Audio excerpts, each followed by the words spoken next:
One of the very first targets Russia took out on Ukraine was a TV and communication tower, knocking out wireless internet and television signals. That is when Elon Musk stepped in. The SpaceX CEO sent dozens of portable antennas to Ukraine with the good intention of helping them connect to the internet via his Starlink satellites. But Musk is now warning via Twitter that Ukrainians using the Starlink technology, which is the only non-Russian internet tech enabling Ukraine to connect to the outside world right now, may become targets of Russian airstrikes. Musk is tweeting, and with everyone aiding Ukraine at risk of becoming a Russian target, could an attack on our satellites, as he puts this warning up, could an attack on our satellites, a.k.a. how we communicate with the world, on the horizon? Joining me now in a Fox Business exclusive, former FCC Chairman and American Enterprise Institute non-resident fellow, Ajit Pai. Ajit, I mean, where do we begin? If Elon is right, and the Russians try to knock down the antenna on the ground, but maybe the satellites in the sky, what does that mean and what does it equal? Well, I think it's an unfortunate and even terrifying proposition to the extent that they're even contemplating such a move. Certainly, I think one of the key priorities the Russian government has established is that they want to control information by any means possible, knocking out the broadcast tower, potentially interfering with internet access here on the ground, as well as potentially interfering with some of the satellites up in space. They want to control the information environment, which is difficult in the internet age, but nonetheless, they've clearly shown that they're willing to do a lot in order to achieve that. So I think everybody has to be on their guard. Did we ever get close to having Russia knock out our communication satellites, and would that be a declaration of war? Well, certainly not during my time in office at the FCC. We didn't see that. Certainly in a military environment, of course, there are different considerations that might apply. And I would have to defer to some of the experts on whether or not that would constitute an act of war. I know that you had a NATO person on recently who said that that could trigger Article 5 obligations for member states. But I think that's one of the things that we found is the communications sector now is of great relevance to those who are involved in military operations. And I think it's just opened up an entirely new dimension, unfortunately, for policymakers and others in the communications space. Well, communication is getting blacked out in Russia. In just, well, 1 o'clock this afternoon Eastern time, they banned Facebook. They just in the last couple of minutes banned Twitter. And you start to see how the Russians are getting pretty infuriated. There have been mass protests.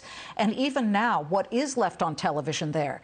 Russian television is getting trolled by people. We found this clip from Russian business television, their business network, where a prankster, somehow claiming he was an economist, got on the air to talk about the disaster that has become the Moscow Stock Exchange. Listen, and it is subtitled.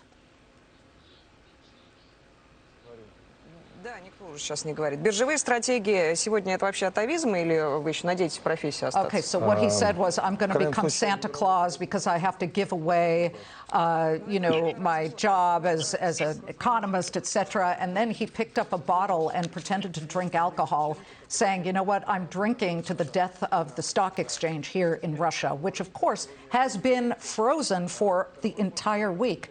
Ajit, what do you see as the biggest harm of this tit-for-tat where countries are knocking Russian television off the air, Russia's knocking our television and the BBC off the air?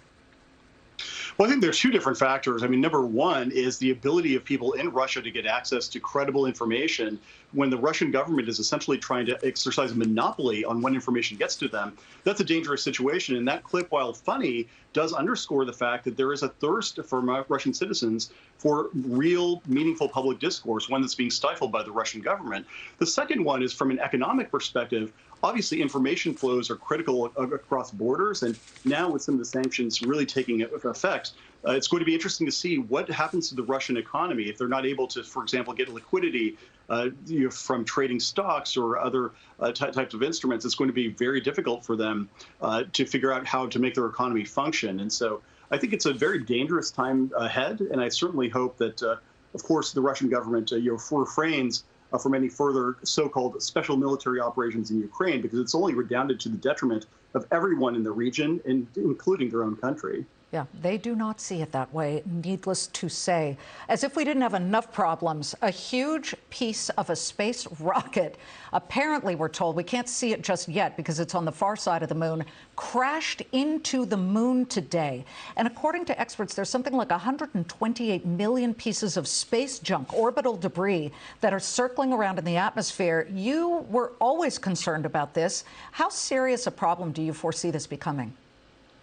It's a very serious problem. When I came into office in 2017, we saw that all of these low Earth orbit satellite constellations would be launched, and that the FCC didn't have updated orbital debris regulations starting in 2004.